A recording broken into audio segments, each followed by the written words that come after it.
नींद आ रही है तो अपने आप को उठा लें और अपने शरीर से कहिए ये समय है वचन सुनने का, और हमें क्या है वचन के अधीन में होना है, ताकि हमारा शरीर भी क्या है वचन को ग्रहण कर सके। क्योंकि जब वचन ग्रहण करेंगे तभी तो हम अपने शरीर में, अपने घर में, है ना, घोषणाओं को कर सकेंगे, है कि नहीं। वचन नहीं है तो हम अपनी परिस्थितियों से कैसे लड़ेंगे, है ना। तो वचन क्या है, हमारा हथियार है। तो आइए हम सब वचन से सुने और वचन को ग्रहण करें, क्योंकि ये वचन किसी मनुष्य का नहीं, ये वचन परमेश्वर की ओर से है। परमेश्वर इस वचन के द्वारा आपसे बात करता है। तो हम पास्टर जी का स्वागत करते हैं कि वो आए और वचन को दे। Hallelujah, hallelujah, hallelujah. सबको जय मसीह की। परमेश्वर के धन्यवाद हो। अपने आंखों को बंद करें, परमेश्वर की महिमा करेंगे। धन्यवाद करते हैं परमेश्वर पिता। परमेश्वर आपके वचन सत्य है प्रभु जी। पिता परमेश्वर आपके वचन जीवनों को बदलने वाला है परमेश्वर। धन्यवाद करते हैं प्रभु जी, जितने भी लोग आज एक आशा के साथ आए हैं पिता परमेश्वर आपके वचन से तृप्त होने के लिए। पिता परमेश्वर वचन कहती है, वचन संहिता का लेखक कहता है, जैसा हिरनी पानी के लिए तड़पती है वैसे ही मैं आपके लिए तरसता हूँ। धन्यवाद पिता परमेश्वर। वही प्यास के साथ वो प्यासों को जीवन का जल पिलाता है। जो भूखे हैं उन्हें अच्छा भोजन से तृप्त करता है। यदि पिता परमेश्वर आज यहाँ जितने भी लोग भूखे हैं प्रभु जी आपके वचन के लिए, उनको आपके पवित्र वचन से उनके भूख को आप तृप्त कीजिए प्रभु जी। धन्यवाद करते हैं। यदि कोई तैयारी के साथ नहीं आए, उनको मन में भी आप बात कीजिए प्रभु जी, ताकि वो भी आपके वचन से तृप्त हो सके। धन्यवाद, आपने प्रार्थना सुना। प्रार्थना मांगते हैं यीशु मसीह के नाम से, आमीन। हालेलुया। पिछले हफ्ता हमने एक शिक्षा शुरू की थी, हम परमेश्वर का मंदिर है। हालेलुया। परमेश्वर का आत्मा हम में वास करता है। हालेलुया। जहां परमेश्वर की आत्मा वास करता है वहां क्या क्या नहीं हो सकता, वो हमने पिछले हफ्ता देखा था। 3 बातें मैंने बताई थी। लाइट नहीं होने के कारण, पता नहीं आपने आधा सुना है पूरा सुना है मुझे आइडिया नहीं है, लेकिन 3 बातें किसी को याद है? जिसके जीवन में पवित्र आत्मा है या जिसके जीवन में पवित्र आत्मा वास करता है, उनके जीवन में क्या क्या नहीं हो सकता, ऐसा करके मैंने 3 बात बताई। किसी को याद है? मैंने व्हाट्सएप में भी भेजा, रॉन्ग नंबर करके। याद है? हाँ बताइए। हाँ, जिसके मन में, जिसके शरीर में पवित्र आत्मा वास करता है वहां दुष्ट आत्मा नहीं रह सकता।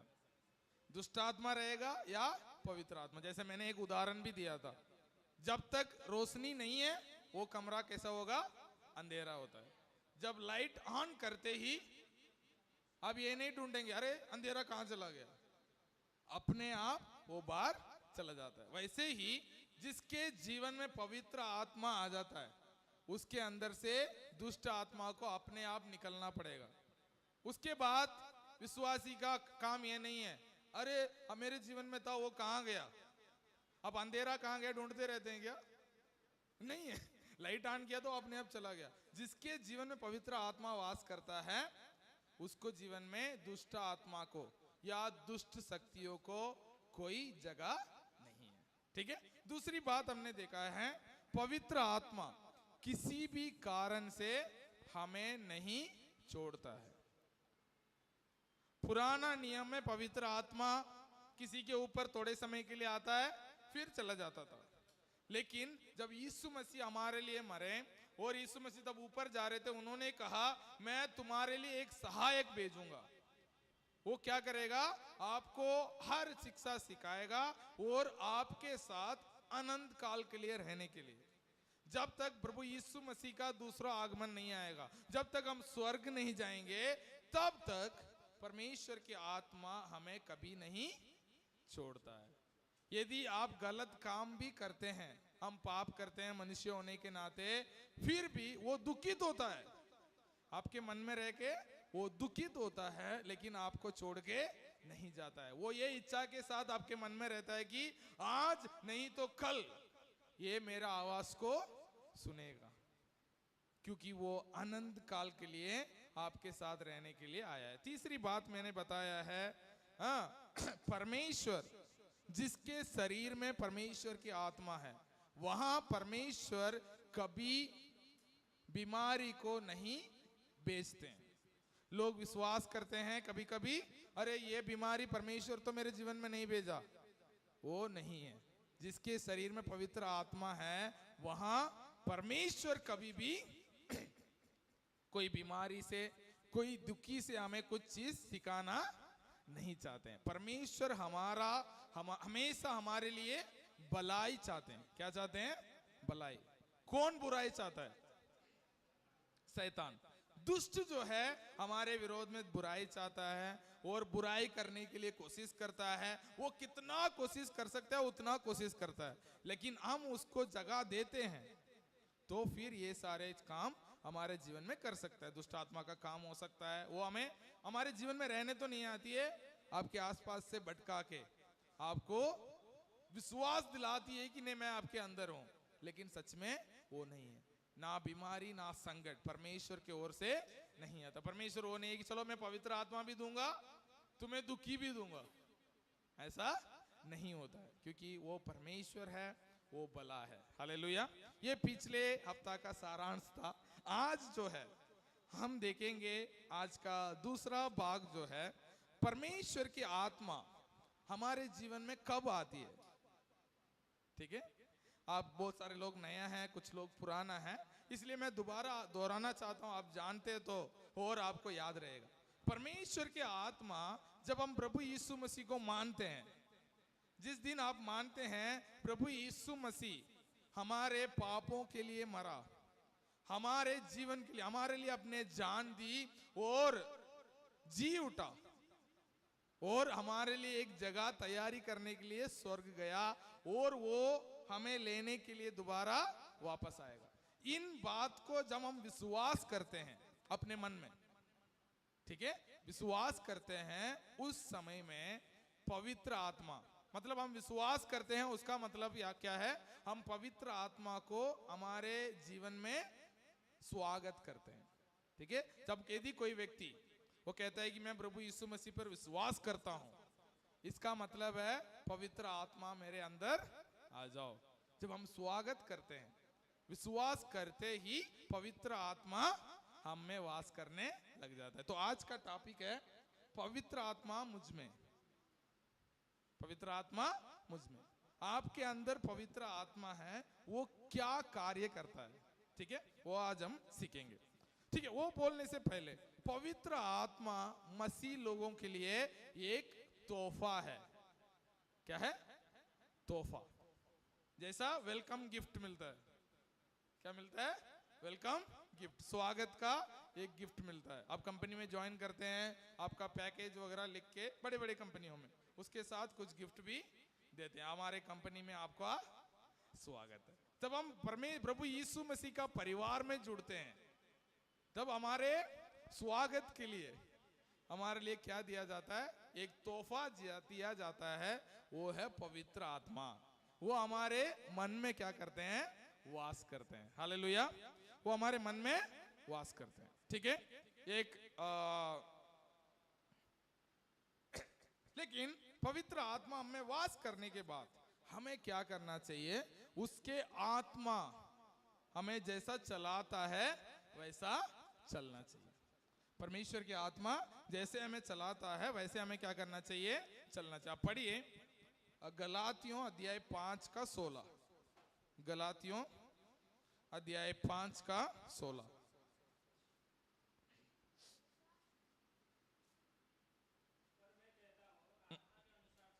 हम्म। हाँ, क्या है? आत्मा के अनुसार चलो तो तुम शरीर के लालसा किसी रीति से पूरी ना करोगे। लोग कहते हैं ना, अरे मेरा बहुत सारे बुरी लतें हैं, बुरी काम हैं, आदतें हैं, मेरे जीवन से छूटती नहीं है।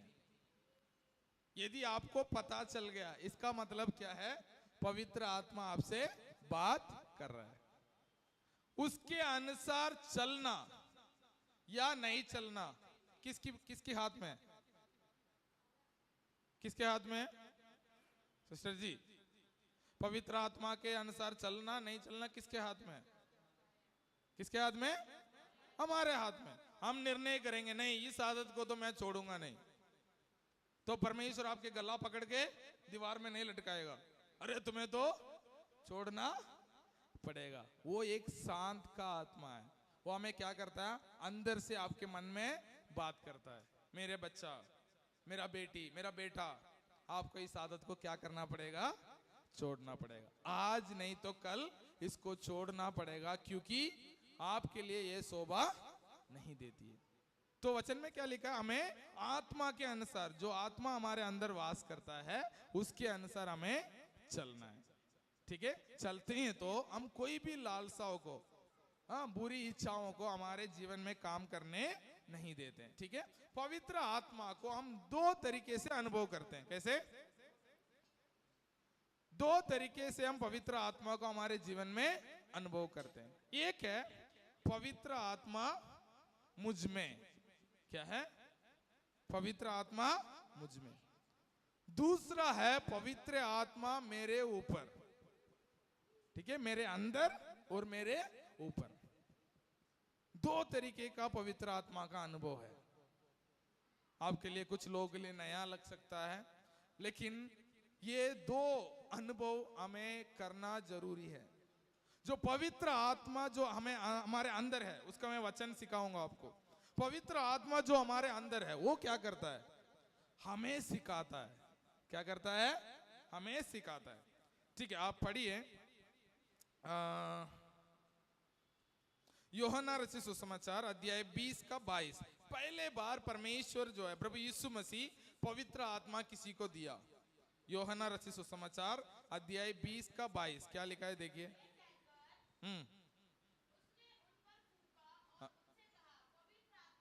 यह कहकर उसने उन पर फूंका और कहा, पवित्र आत्मा लो।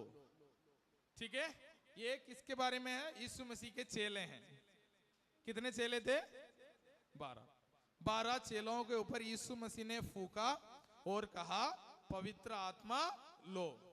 इसका मतलब उस दिन से पवित्र आत्मा चेलों के अंदर वास करने लगा। यह किसका बराबर है? जब हम विश्वास करते हैं पवित्र आत्मा हम में वास करता है। ठीक है? तो चेलों के अंदर भी पवित्र आत्मा वास करने लग गया। लेकिन दूसरी बार प्रभु यीशु मसीह ने उसी चेलों से एक और बात कहा। क्या कहा? एक और बात कहा। वो क्या है? पढ़िए प्रेरित अध्याय 1 का 4 और 5। प्रेरितों के पुस्तक अध्याय 1 का 4 और 5।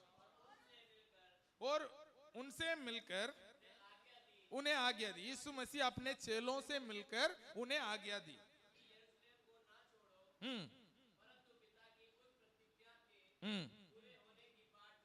बाट जोते रहो।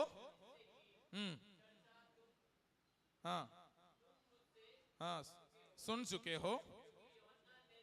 हाँ हाँ, थोड़े दिनों के बाद तुम पवित्र आत्मा से बपतिस्मा पाओगे। पहला क्या था? यीशु मसीह ने फूंका, तो वो पवित्र आत्मा का पहला अनुभव है। दूसरी, उन्होंने उसी चेलों से कहा। क्या कहा?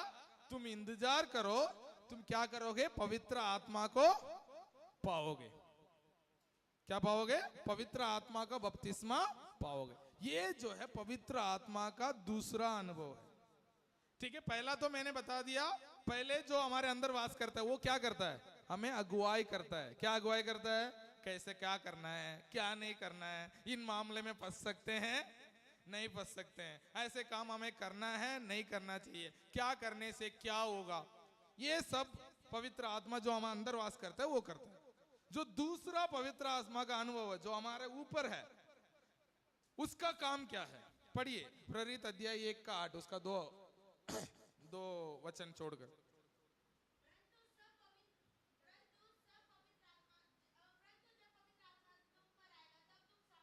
ठीक है, जब पवित्र आत्मा तुम पर आएगा तुम सामर्थ पाओगे। याद रखिए, दूसरी बार जो ये पवित्र आत्मा का अनुभव जो है, इससे आपको क्या मिलेगी? सामर्थ मिलेगी। किस लिए? अपने पड़ोसी से लड़ने के लिए। किसका सामर्थ मिलेगी? पढ़िए आगे। और यरूशलेम, सारे यहूदिया, हाँ समरिया में, हाँ पृथ्वी के छोर तक मेरा गवाह होंगे। दूसरा पवित्र आत्मा जो हमारा ऊपर है, उसके द्वारा हम क्या करेंगे? एक पृथ्वी के छोर तक हर क्षेत्र के लोगों के लिए हम गवाह बनेंगे, हम आशीष के कारण बनेंगे। ठीक है, तो पहला बार जो पवित्र आत्मा है वो हमारे लिए है। किसके लिए? हमारे लिए, हमारे उन्नति के लिए, हमारे जीवन में हम मसीह में कैसे आगे बढ़े, परमेश्वर के बातों को कैसे माने, परमेश्वर को कैसे जाने, ये सब में हमें उन्नति करता है। दूसरा जो पवित्र आत्मा का बपतिस्मा है, दूसरा अनुभव है, वो क्या करता है? हमें इस दुनिया में ये गवाह बनकर जीने के लिए वो हमें सामर्थ देती है। उसमें क्या क्या होता है? लोगों को चंगा करना, लोगों को छुड़ाना, लोगों को परमेश्वर के राज्य में लेके आना, ये सामर्थ जो है पवित्र आत्मा का सामर्थ के द्वारा हमें मिलती है। इसे हम कहते हैं पवित्र आत्मा का बपतिस्मा। लेकिन आज हम देखेंगे पवित्र आत्मा मुझ में, हमारे जीवन में पवित्र आत्मा क्या काम करता है। पहले अपना देखते हैं, फिर दूसरों को। हमारा आदत क्या है?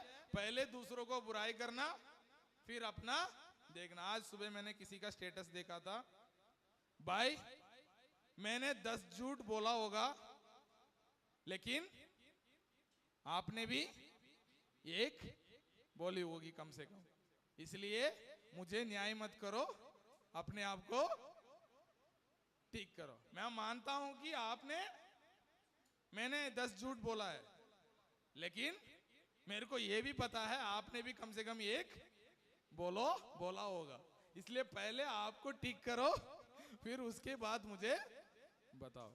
तो पवित्र आत्मा हमारे जीवन में जो काम करता है उसे हमें पहले देखना है, उसके बाद हम क्या करेंगे? दूसरों के लिए हम कैसे आशीष के कारण बन सके। पहले हम आशीषित होंगे तब तो हम दूसरों को आशीष बनेंगे, है ना? तो पहले हमारे जीवन में पवित्र आत्मा क्या करता है उसे हम देखते हैं। यूहन्ना रचित सुसमाचार अध्याय 14 का 16।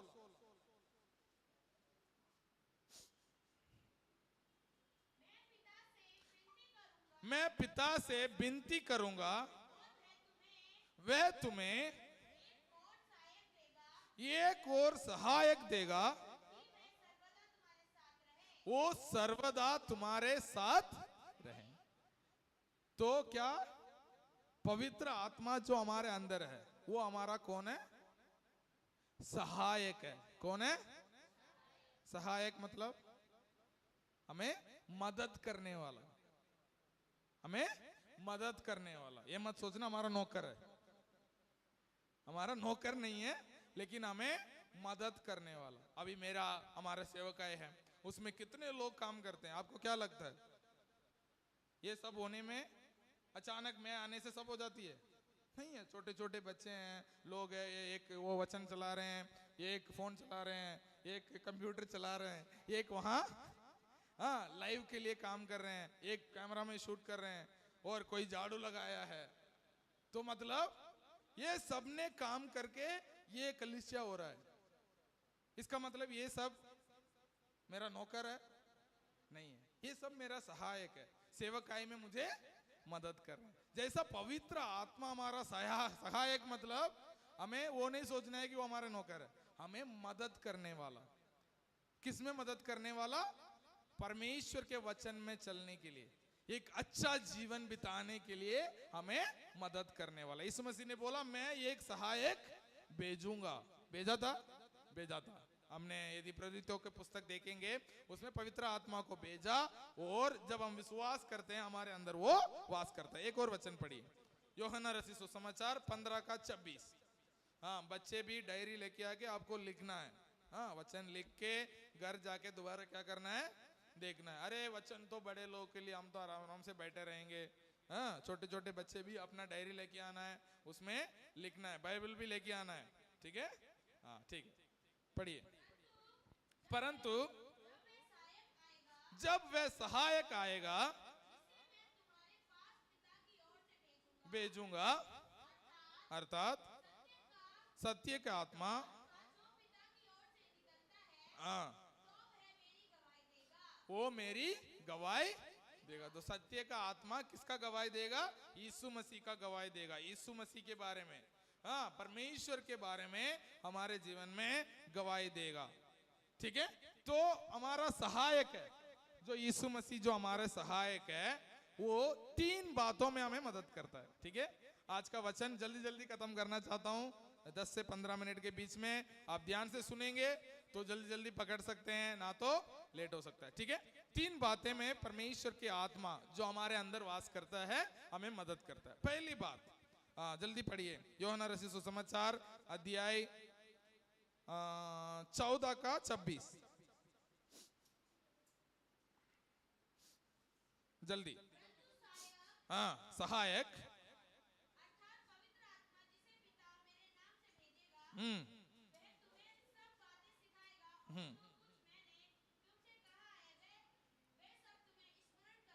हालेलुया। जो पवित्र आत्मा परमेश्वर आपके पास भेजेगा वो क्या करेगा? सब बातें सिखाएगा। पहले क्या करेगा? सिखाएगा। तो परमेश्वर का वचन को हमें सिखाएगा कौन? पवित्र आत्मा। तो पहली बात, जो सहायक हमारे अंदर है वो हमें किसमें मदद करता है? परमेश्वर का वचन को समझने में हमें क्या करेगा? मदद करेगा। क्यों? क्योंकि परमेश्वर का वचन का लेखक कौन है? पवित्र आत्मा। परमेश्वर का वचन को मेरे से अच्छा कौन समझा सकता है? हाँ, पवित्र आत्मा हमें समझा सकता है, क्योंकि लिखा है उन्होंने।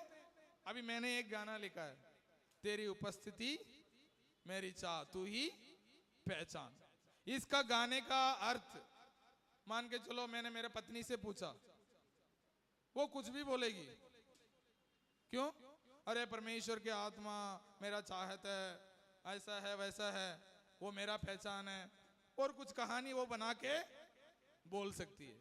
लेकिन मेरे से पूछोगे आप, मैं आपको जिस मकसद के साथ मैंने लिखा है मैं आपको अच्छा से बताऊंगा। तो तेरी उपस्थिति, परमेश्वर का उपस्थिति मेरे जीवन में है, वो ही मेरा पहचान है। मेरा नाम, मेरा काम, उससे मुझे कोई मतलब नहीं है। मेरे अंदर जो परमेश्वर वास करता है वो मेरा पहचान है, वो मेरा पहचान पत्र है। लोग मुझे परमेश्वर के काम करते हुए, परमेश्वर के द्वारा मुझे पहचानना चाहिए। वो मेरा गाने का मतलब था। ठीक है? तो मतलब जो मैं बताता हूं, है ना, उससे तो मेरे द्वारा, मेरे से पूछोगे तो मैं आपको अच्छा से बताऊंगा। और 3 स्टैंजा है, उसको भी मैं अच्छा से बता सकता हूं क्योंकि उसे मैंने लिखा है। तो पवित्र आत्मा में क्या करता है? हमें मदद करता है समझने में, क्योंकि वो ही उनको प्रेरणा की है लिखने के लिए। इसलिए पवित्र आत्मा जो हमारा सहायक है हमें क्या करता है? परमेश्वर का वचन को समझने में हमें मदद करता है। पहली बात समझ गए सब? हाँ, क्या मदद करते हैं? ध्यान से सुनना, बीच बीच में मैं पूछूंगा। परमेश्वर के आत्मा परमेश्वर के वचन को समझने में मदद करता है। ठीक है? हमारा मददगार मैंने बताया सहायक है। किस बात में सहायक है? परमेश्वर का वचन में वचन को समझने में हमें सहाय करेगा या मदद करेगा। ठीक है, दूसरी बात आप पढ़िए प्रेरितों का पुस्तक अध्याय 13 का 2, 13 का 2। उपवास रहित प्रभु की उपासना कर रहे थे। हाँ, मेरे लिए बरनबास और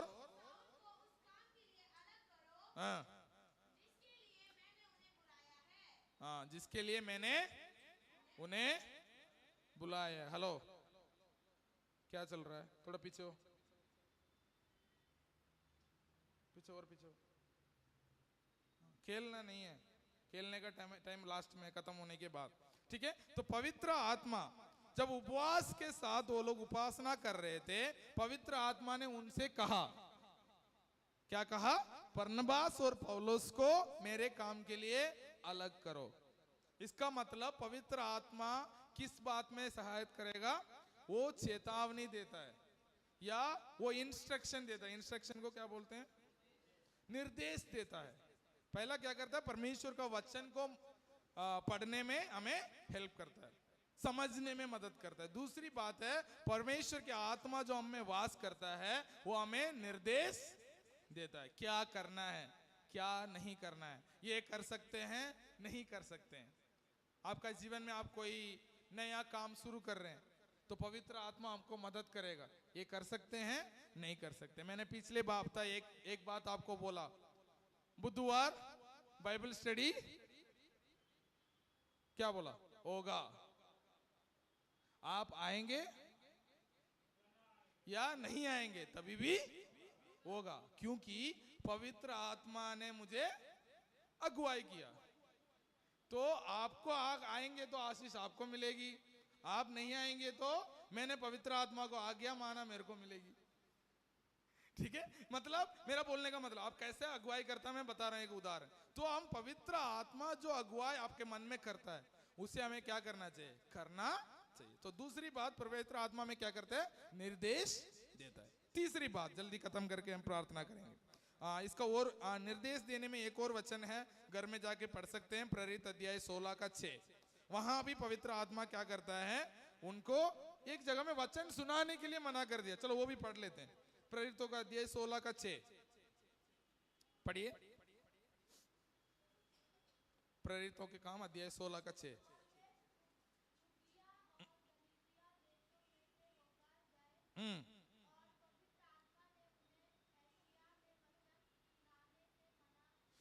हाँ, पवित्र आत्मा ने उन्हें एशिया में वचन सुनाने में मना कर दिया। भाई एशिया में सुनाना नहीं है तुम्हें,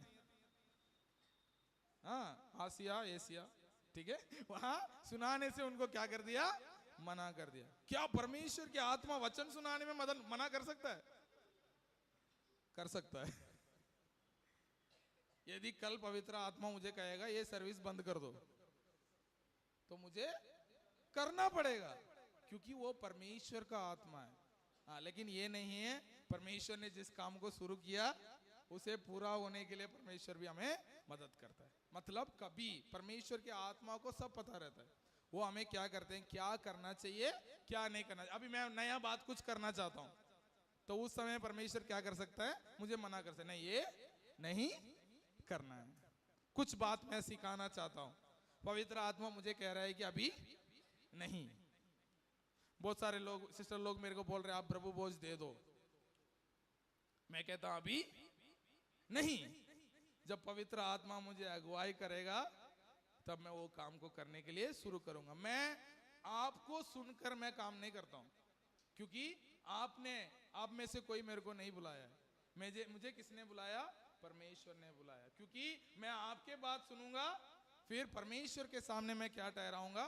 दोषी ठहराऊंगा। इसलिए पवित्र आत्मा का आवाज को सुनना बहुत जरूरी है। जब पौलुस को इन्होंने मना किया एशिया जाने के लिए, पौलुस गए? नहीं गए, वो दूसरी जगह चले गए सुसमाचार प्रचार करने के लिए, है ना। तो पवित्र आत्मा में निर्देश देते हैं तब हमें क्या करना चाहिए? उसे मानना चाहिए। पहली बात, वचन को समझने में मदद करते हैं। दूसरी बात हमें निर्देश देते हैं। तीसरी बात, पवित्र आत्मा हमें प्रार्थना करने में मदद करता है। पढ़िए रोमियो अध्याय 8 का 26। रोमियो अध्याय 8 का 26। इसी रीति से हमारे दुर्बलता में हमें सहायता करता है, क्योंकि हम नहीं जानते हैं कि प्रार्थना किस रीति से करना चाहिए।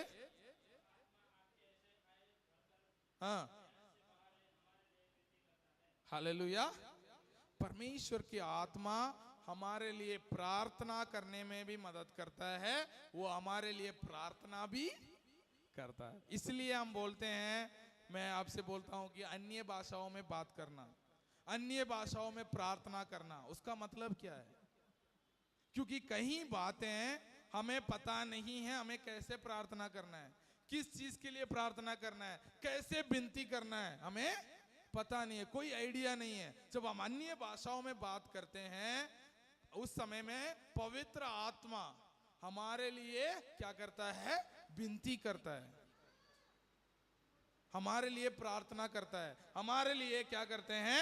आज्ञा, हमें क्या करना चाहिए, कैसे प्रार्थना करना चाहिए, हमें मदद करता है। हालेलुया। तो परमेश्वर की आत्मा, इसलिए अन्य भाषाओं में प्रार्थना करना। घर पे आप अभी नया विश्वासी हैं, आप शुरू कीजिए, पवित्र आत्मा से पूछिए, परमेश्वर मैं अन्य भाषाओं में प्रार्थना करना चाहता हूँ। घर में 1 घंटा, आधा घंटा, आपको पता नहीं है क्या प्रार्थना करना है, अन्य भाषा, आपको 1 शब्द मिला, 2 शब्द मिला, उसे बोलते रहिए, दोहराते रहिए। उससे क्या होगा? उस समय में पवित्र आत्मा आपके लिए बहुत बातें,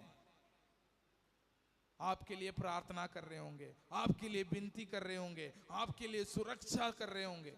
ये बातें तब होती है हम आत्मा में अन्य भाषाओं में बात करने का समय में। इसलिए पौलुस कहते हैं कि मैं चाहता हूं सब अन्य भाषाओं में बात करें। मैं चाहता हूं सब अन्य भाषाओं में बात करें। मैं भी चाहता हूं सब लोग अन्य भाषाओं में बात करें, ताकि कि हमें पता नहीं है, कई बार शब्द खत्म हो जाती है। आपने अनुभव किया है, यदि आपने 10-15 मिनट से ज्यादा प्रार्थना करने के लिए कभी कोशिश किया हो, 1 घंटा प्रार्थना के लिए करने के लिए कोशिश किया हो, तो क्या खत्म हो जाती है? शब्द। फिर बाद में क्या बोलते रहेंगे? धन्यवाद धन्यवाद धन्यवाद धन्यवाद, यही बोलते रहेंगे, क्योंकि शब्द नहीं है। जितना प्रार्थना विषय 20-15 आपने लिख रखा है, वो सब खत्म हो गई। लेकिन आपके पास टाइम बची है 1 घंटा, 2 घंटा, क्या प्रार्थना करेंगे? जब हम अन्य भाषाओं में प्रार्थना करते हैं तो क्या होता है, जो हम नहीं जानते हैं, बहुत सारा विषय के लिए, आपके परिवार में कुछ हो रहा होगा, उसके लिए प्रार्थना करते हैं। पवित्र आत्मा प्रार्थना करती है, विनती करती है, आपके परिवार की सुरक्षा हो रही है। आपके काम करने का समय में आप अन्य भाषाओं में बात करते हैं, वहां क्या होगा? आपके घर में किसी जरूरत होगा, आपके परिवार वालों को कुछ जरूरत होगा, आपकी कलीसिया में किसी का कुछ जरूरत होगा। उन बातों के लिए पवित्र आत्मा क्या करता है? हमारे जगह में खड़े होकर विनती करता है। इसलिए पवित्र आत्मा हमें प्रार्थना करने में मदद करता है। 3 बातें मैंने बताई, सिंपल सी बात बताया ना, बहुत मुश्किल बात तो नहीं है ना। पवित्र आत्मा कौन है? हमारा सहायक है। किस बातों में मदद करता है? पहली बात, हमें परमेश्वर का वचन को समझने में। कई लोग मेरे से आके बोलते हैं, हमें परमेश्वर का वचन समझ में नहीं आता है। आप पढ़ते रहो, प्रार्थना करते रहो, पढ़ो प्रार्थना करो, पढ़ो प्रार्थना करो, जब तक पवित्र आत्मा आपको उसका मतलब ना बता दे, जब तक उसे बार बार पढ़ते रहो, तो पवित्र आत्मा आपको उसका मतलब भी बताएगा। दूसरी बात, पवित्र आत्मा आपको निर्देश देता है।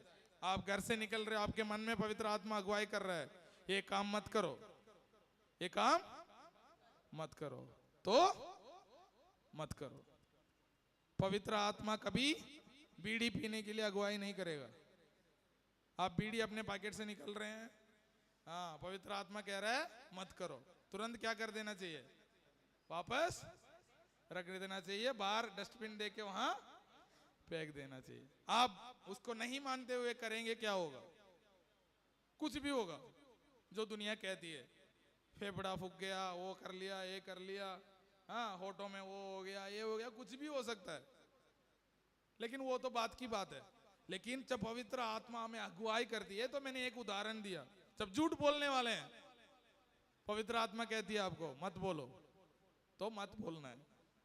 नहीं नहीं, एक बार बोल देते हैं तो करेंगे तो क्या होगा, पवित्र आत्मा दुखित होगा। ठीक है। तीसरी बात, पवित्र आत्मा हमें क्या करता है, प्रार्थना करने में हमें मदद करता है। हालेलुया। ये वचन मैं विश्वास करता हूं आपको आशीषित किया होगा। इस वचन को आप बार बार मनन कीजिए, परमेश्वर की आत्मा आपका जीवन में काम करने दीजिए। हालेलुया। परमेश्वर की आत्मा